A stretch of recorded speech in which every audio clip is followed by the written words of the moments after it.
বেনজির ইস্যুতে আমি গতকালকেই কথা বলেছি যে ইউএই আদালতে তাকে শর্ত সাপেক্ষে বেইল দেয়া হয়েছে। ইউএই ছাড়তে না পারে, দেশ ত্যাগ করতে না পারে এই শর্তে। তা আমরা এই বিষয়টা জানার পরে আমাদের নিয়োজিত যে ল ফার্ম আছে তাদেরকে বিষয়টা জানিয়েছি। আর ইউএই অ্যাম্বাসেডরের সাথে আমাদের সচিব মহোদয় কথা বলেছেন, পররাষ্ট্র মন্ত্রণালয় অবগত আছেন কি কি শর্তে তাকে জামিন দেওয়া হয়েছে। ইউএই না ছাড়ার শর্ত একটা শুনেছি, অন্যান্য শর্ত কি আছে সেটা সার্টিফাইড কপি তোলার জন্য আমরা অনুরোধ করেছি। আর আমাদের যে ল ফার্ম নিয়োজিত আছে তার বিষয়ে রিপেট্রিয়েশনের জন্য যা যা কাগজপত্র আমরা পাঠাই সেগুলো ওখানে আদালতে সাবমিট করার জন্য সেই ল ফার্মকে আমরা অনুরোধ করেছি যেন ইমিডিয়েটলি তার জামিন বাতিলের ব্যবস্থা করে তারা আদালতে পিটিশন দায়ের করে। আদালতের বিষয়টা পুরোপুরি না জেনে আমি বক্তব্য দিতে চাই না। আমাদের ল ফার্মকে আমরা অনুরোধ করেছি সার্টিফাইড কপি তুলে কথা বলবো এবং আমরা এই ইনস্ট্রাকশন দিয়েছি যেন তার জামিন বাতিলের জন্য তারা পিটিশন দেয়। তার কাছে অন্য দেশের পাসপোর্ট থাকতে পারে, সেটা আমাদের সন্দেহ।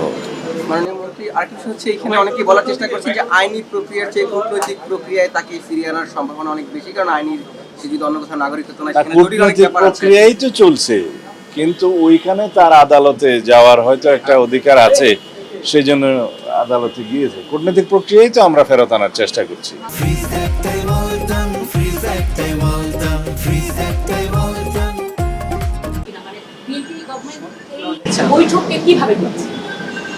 প্রথমটা কি ছিল? বোমা। রথযাত্রা এবং উল্টো রথযাত্রা এই দুইটাকে আমরা নিরাপদ করার জন্য সমন্বিত প্রয়াস নিয়েছিলাম। আমাদের আইন শৃঙ্খলা রক্ষাকারী বাহিনী, গোয়েন্দা সংস্থাসমূহ খুব সমন্বিত প্রচেষ্টা নিয়েছিল, কোনো অসুবিধা হয় নাই এবং শান্তিপূর্ণভাবে সেটা অনুষ্ঠিত হয়েছে। দুর্ভাগ্যজনকভাবে উল্টো রথযাত্রার দিনে কমলাপুরের ওইদিকে, মতিঝিলের ওইদিকে একটা মেট্রো রেলের পিলারের নিচে একটা বোমা সদৃশ্য জিনিস পাওয়া যায়, একটা ছাতার মধ্যে। সেটা আমাদের আনসারের দুইজন সদস্য এটা দেখার পরে পুলিশকে জানায়, পুলিশ এটা কর্ডন করে রাখে এবং এটা বোম ডিসপোজাল ইউনিট যে সেটা সরায় এবং পরে এটা বিস্ফোরিত করে। এতে করে খুব শঙ্কিত হওয়ার কোনো কারণ নাই। কোনো পক্ষ হয়তো চেষ্টা করেছিল যে সাম্প্রদায়িক সম্প্রীতি বিনষ্টের কোনো কিছু করা যায় কিনা, তারা হয়তো চেষ্টা করেছিল। আমরা সেটা সেভাবে দেখেছি এবং একটা তদন্ত পরিচালনা করছি আমরা, এর পিছনে কারা আছে ফাইন্ড আউট করার জন্য। এরপরে আশুলিয়াতে আরেকটা এরকম বোমা সদৃশ্য জিনিস পাওয়া গিয়েছে, যে একটা ব্যাগ রেখে গেছে একজন দুষ্কৃতকারী, পরে সেটা একই কায়দায় উদ্ধার করে আমরা বিস্ফোরিত করেছি। এই ঘটনাগুলোর যোগসূত্র আছে কিনা সেটা তদন্ত করতে বলেছি আমরা, তদন্ত পরিচালিত হচ্ছে। তবে আগের সময়ের তুলনায় যদি আমরা তুলনামূলক বিবরণী দেই একই সময়ে এই বিষয়গুলো কীরকম হয়েছে তার তুলনায় এটা অনেকটা কম।